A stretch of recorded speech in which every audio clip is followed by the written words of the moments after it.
ప్రియమైన సహోదరి సహోదరులకు మన ప్రభువును రక్షకుడైన యేసుక్రీస్తు వారి శ్రేష్టమైన నామములో మీ అందరికీ వందనములు తెలియచేస్తున్నాను. ఈరోజు మరొక సిలువలో పలికినటువంటి మాటను మీ ముందుకు తీసుకురావాలని ఇష్టపడుతున్నాను. 5వ మాటను మీ ముందుకు తీసుకొస్తున్నాను. యోహాను సువార్త 19వ అధ్యాయం 28వ వచనములో, అటు తర్వాత సమస్తమును అప్పటికి సమాప్తమైనదని యేసు ఎరిగి లేఖనము నెరవేరినట్లు నేను దప్పిగొనుచున్నాను అనెను. ఏంటి ఈ మాటలో ఉన్న మర్మం? ఇప్పుడు తెలుసుకుందాము. స్నేహితులారా, దేవుడైన యేసుక్రీస్తు వారు సిలువపై ఉన్నప్పుడు నేను దప్పిగొనుచున్నాను అని ఎందుకన్నాడు? అన్ని సముద్రాలను సృష్టించినటువంటి ఆయన, నీటిని ఇచ్చినటువంటి దేవుడు, నీటిని ద్రాక్షారసంగా మార్చినటువంటి ప్రభు ఎందుకు దప్పికగా ఉన్నాడో ఆ యొక్క మాటను మనము ధ్యానించబోచున్నాం. దానికంటే మొదటిగా ఉన్నటువంటి మొదటి మాటను చూస్తే, తండ్రి వీరేమి చేయుచున్నారు వీరెరుగురు అనే మాటను చూస్తే క్షమాపణ ప్రకటిస్తున్నాడు. రెండవ మాట, నేడు నీవు నాతో కూడా పరదేశంలో ఉందుమని చెప్పటం ద్వారా సిలువు పైన ఉన్నటువంటి దొంగకు నిరీక్షణను ప్రకటిస్తున్నట్లుగా మనం చూస్తున్నాము. మూడవ మాటను చూస్తే, అమ్మ ఇదిగో నీ కుమారుడు, శిష్యునితో ఇదిగో నీ తల్లి అని చెప్పుట ద్వారా బాధ్యతను నెరవేర్చినట్లుగా మనకు కనిపిస్తుంది. నాలుగో మాట, ఏలి ఏలి లామా సబక్తాని, నా దేవా నన్ను ఎందుకు చేయి విడిచితివి అనే మాటను చూస్తే అక్కడ ఆర్తనాదము మనకు కనిపిస్తూ ఉంది. అయితే 5వ మాట, నేను దప్పిగొనుచున్నాను అనేటువంటి మాటను మనం చూస్తున్నాం. యోహాను సువార్త 19వ అధ్యాయం 28వ వచనములో ఉన్నటువంటి మాటను చూస్తూ ఉన్నాం. సిలువుపై 6 గంటల వేదన తర్వాత మరణానికి కొద్ది నిమిషాల ముందు ప్రభువు పలికినటువంటి మాట, ఇది 7 మాటల్లో అత్యంత చిన్న మాట. గ్రీకులో ఇది కేవలం ఒకే పదం, డిప్సో అని అంటారు. ఇక్కడ చారిత్రాత్మక నేపథ్యము, భౌతిక నేపథ్యం, ఫిజికల్ రియాలిటీ మనం చూస్తే అక్కడ శరీర స్థితి, కొరడాల దెబ్బల వల్ల రక్తము మరియు నీరు కోల్పోవడం మనం చూస్తున్నాం. ఎండలో గంటల తరబడి వేలాడుతున్నటువంటి ప్రభువు యొక్క శరీరము డీహైడ్రేషన్కి గురవుతుంది. నాలుక ఎండిపోయి అంగిలికి అంటుకుపోయిన స్థితి మనకు కనపడుతుంది. సంపూర్ణ మానవత్వం అక్కడ మనకు కనిపిస్తూ ఉంది.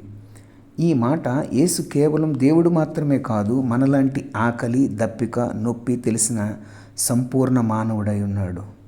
హెబ్రీయులకు రాసిన పత్రిక 2వ అధ్యాయం 17లో ఆ మాట నిరూపిస్తూ ఉంది. ఆయన మన బలహీనతల్లో మనల్ని అర్థం చేసుకోగల రక్షకుడని హెబ్రీయులకు రాసిన పత్రిక 4వ అధ్యాయం 19 కూడా మనకి 15వ వచనం కూడా మనకి తెలియచేస్తూ ఉంది.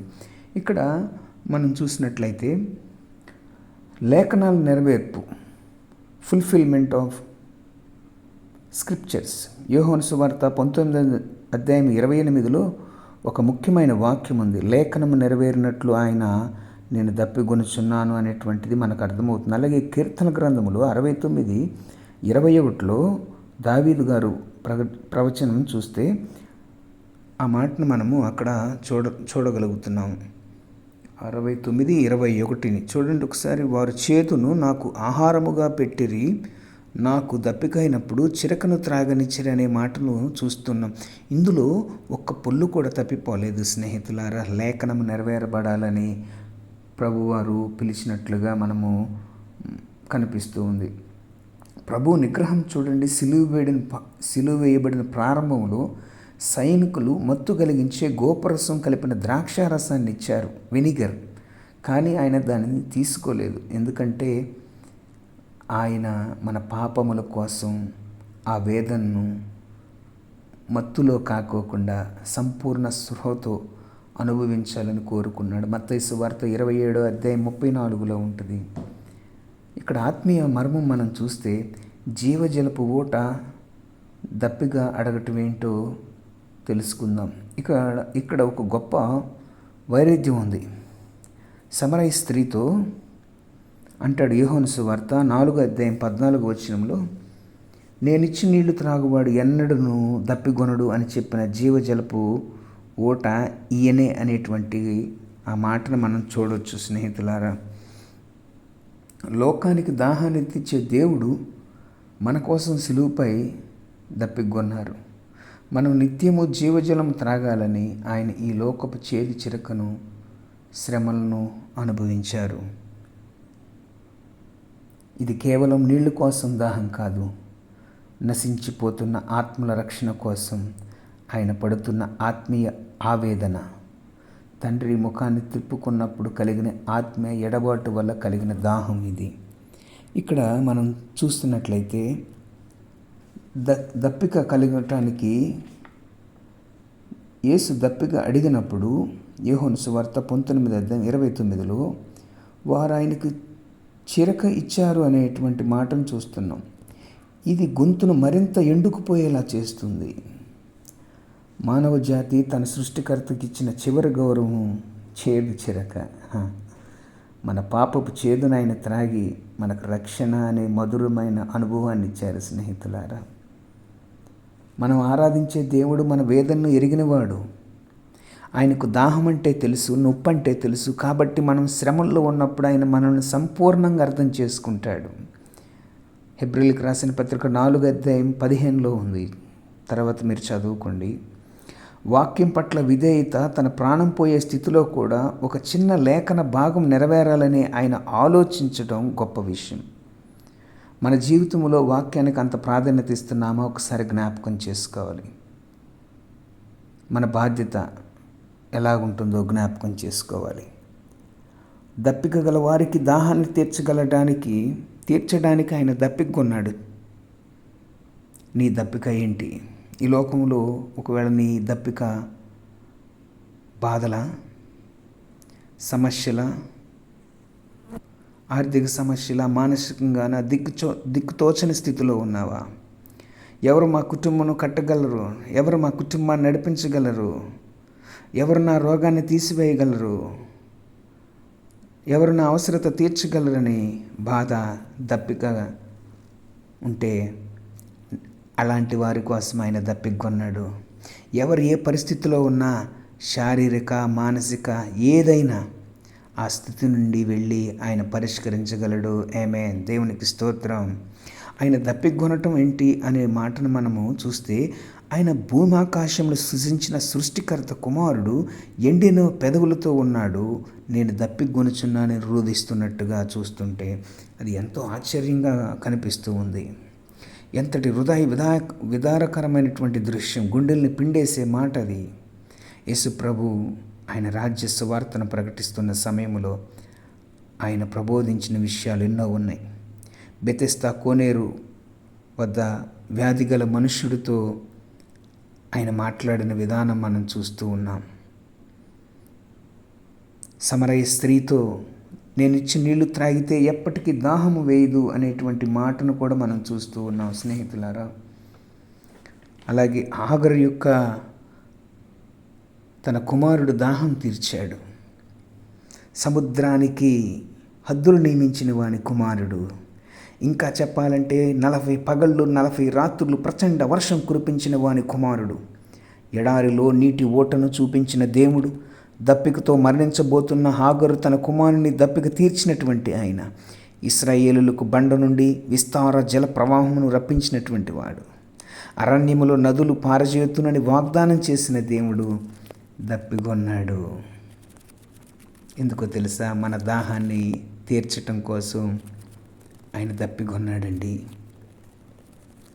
ఆయన దప్పిక వేయాల్సిన అవసరం లేదు, ఆయన దప్పికొన్నాడు. ఎందుకో తెలుసా? దానికి ప్రాముఖ్యంగా 3 విషయములు మీ ముందు ఉంచాలని ఇష్టపడుతూ ఉన్నాను. మొట్టమొదటిది లేఖనం నెరవేరాలని. కీర్తనలు 69:21లో ఇందాక చెప్పినట్లుగా వారి చేతులు నాకు ఆహారముగా పెట్టిరి. ఆ మాట ఇందులో ఒక పొల్లు కూడా తప్పిపోలేదండి. రెండో విషయము మానవుని పాపదాహం తీర్చాలని. మానవునికి అనేక దాహాలు ఉన్నాయి. కొంతమందికి ధనదాహం అండి. ఉదయం లేచి నిజంగా సాయంత్రం పడుకునేంత వరకు డబ్బు పిచ్చే. నిమిషం తీరికుండదు. ఏం కష్టపడుతున్నావు? దేనికి కష్టపడుతున్నావు?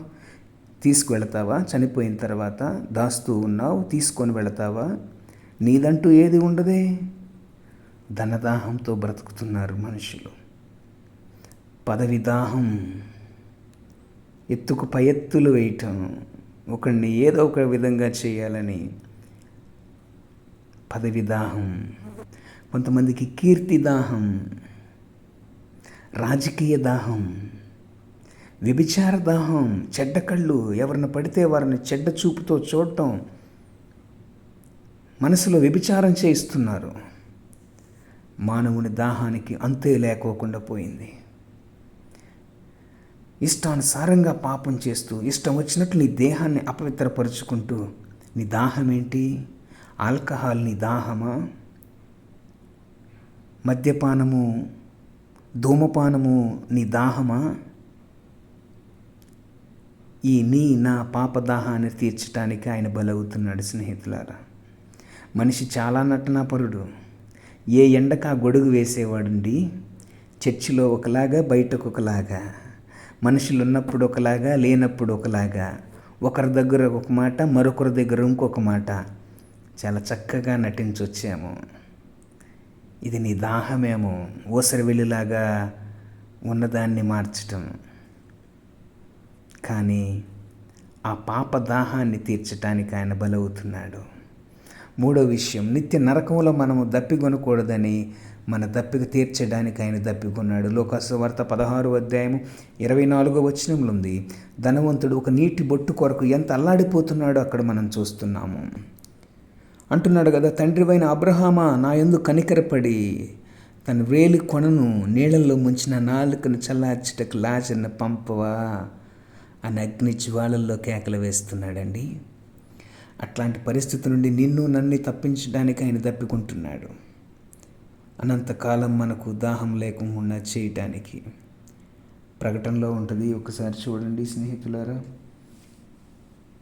7వ అధ్యాయము 16-17 అక్కడ మనకు కనిపిస్తుంది. వారికి ఇక మీదట ఆకలైనను దాహమైనను ఉండదు, సూర్యుని ఎండైనను ఏ వడగాలైనను వారికి తగలదు. ఏలయనగా సింహాసన మధ్యమందుండు గొర్రె పిల్లవారికి కాపరి అయి జీవజలముల బుగ్గల యొద్దకు వారిని నడిపించును. దేవుడే వారి కన్నుల నుండి ప్రతి బాష్ప బిందువును తుడిచివేయును. దేవునికి స్తోత్రం. ఆయన నీ కోసం ఎంత చేస్తే దేనికోసం నీ దప్పిక? శరీరాశ, నేత్రాశ, జీవపు డబ్బమా? వీటి కోసమేనా నీ ప్రాకులాట? ఆత్మఫలాలు ఫలించకుండా శరీర కార్యములే నెరవేర్చుకుంటూ నేటికి కూడా ఆయనకి ఆ చేదు చెరకనే మరలా త్రాగిస్తున్నావు. స్నేహితుడా, వద్దు. ఒకసారి చాలు, ఆ బండ ఒక్కసారే కొట్టబడాలి, అది చాలు. మోషే మరలా కొట్టాడు, కానాలో అడుగు పెట్టలేకపోయాడు. ఆయన చేదు చిరకను ఒక్కసారి త్రాగితే చాలు. మనం మరలా త్రాగించే ప్రయత్నం చేస్తున్నాం. ఆ పరమ కానాన్లో అడుగు పెట్టలేము. వద్దు. శరీర కార్యంలో గతించిన కాలం చాలు. ఆ దివ్య ప్రేమను అర్థం చేసుకోవాలి. స్నేహితులారా, ప్రేమతో మిమ్మల్ని అడుగుతూ ఉన్నాను. మన బలహీనతలను ఆయన అర్థం చేసుకునే రక్షకుడు. స్నేహితులారా, జీవజలం ఇచ్చే దేవుడు ఆయన. యోహాను సువార్త 7:37 ఉంది. ఎవడైనా దప్పిగొని నీడల నా యొద్దకు వచ్చి త్రాగవలని అని చెప్తూ ఉన్నాడు. ఆ దేవుడు నిన్ను నన్ను పిలుస్తూ ఉన్నాడు. నీ దాహం తీరట్లేదా? నీ బలహీనత నుంచి నువ్వు బయటికి రాలేకపోతున్నావా? అదే చీకట్లో ఉంటున్నావా? అదే పాపములో ఉంటున్నావా? దేవుడంటే తెలుసుకోలేని స్థితిలో ఉన్నావా? దేవుడంటే తెలుసుకోవాలని ఉంది కానీ నలుగురు ఏమైనా అనుకుంటారనే ఆలోచనలో ఉన్నావా? స్నేహితుడా, నీ దప్పిక తీర్చటానికి ఆయన దప్పికొన్నాడు. రా అని పిలుస్తూ ఉన్నాడు. వస్తావా? నీ జీవితాన్ని అద్భుతంగా చేస్తాడు. మనుషులు ఎదుట ఒప్పుకుంటే ఆయన దేవుని యొద్ద నిన్ను ఘనంగా చేస్తాడు. పిల్లారా, ఉందా నీకు మరి ఆ తెగింపు ఉందా? తెగింపు కావాలండి. తెగింపు ఉండాలి. పాపాన్ని విడిచిపెట్టాలంటే తెగింపు కావాలి. నూనెలో నీటి చుక్క ఎమడలేనట్లే అపవిత్రత, కుట్ర, అసూయ, దోష్టం, స్వార్థం, అవినీతి వంటి ఎలాంటి పాపానికైనా పరివర్తన చెందిన మనలో వాటికి చోటు ఉండకూడదండి. జాగ్రత్త స్నేహితులారా. మనం ఇతరులకు ఏం బోధిస్తాం? మనం ఇతరులకి ఏం మాదిరిగా ఉంటాం? మనం ఇతరులకి ఏం ప్రేమగా ఉంటాం? చర్చిలో భాషలు మాట్లాడి బయట బూతులు మాట్లాడితే ఎలా అండి? దేవుడు అడుగుతూ ఉన్నాడు కదా. జాగ్రత్త స్నేహితుడా, జాగ్రత్త, హెచ్చరిస్తున్నాడు ప్రభు. ఇప్పటికైనా నీ జీవితాన్ని మార్చుకో. నిత్య అగ్నిగుండంలోనికి వెళ్ళకుండా దేవుడు నిన్ను కాపాడుచాడు. చిన్న ప్రార్థన. ప్రేమమయుడైన యేసు ప్రభువా, నా కోసం నీవు సిలువుపై పొందిన ఆ భయంకరమైన దాహాన్ని బట్టి నీకు వందనాలు. నీవు ఆ చేదు చిరకను త్రాగడం వల్లనే ప్రభువా నేడు నాకు జీవజలము లభించింది. ప్రభువా, లోకపు ఆశల కోసం కాకుండా నీ నీతి కోసం ఆకలి దప్పులు కలిగి హృదయాన్ని నాకు దయచేయమని, నశించిపోతున్న ఆత్మల పట్ల నీకున్న ఆత్మీయ దాహాన్ని మేము కలిగి ఉండేలాగా సహాయం చేయమని అయ్యా అతి వినయంతో ప్రేమతో మిమ్మల్ని అడిగి వేడుకుంటున్నాము తండ్రి. ఆమెన్. మీ అందరికీ ప్రభు పేరిట వందనములు. ఈ యొక్క 5వ మాట మీకు నచ్చినట్లయితే లైక్ చేయండి, షేర్ చేయండి, అనేక మందికి పంపించగలరని మనవి చేస్తూ ఉన్నాను. గుడ్ ఫ్రైడే రోజు మీరందరూ చక్కగా మాట్లాడాలని మీ గురించి ప్రార్థన చేస్తున్నాను. దేవుడు మన కుటుంబాలను దీవించునుగాక. ఆమెన్.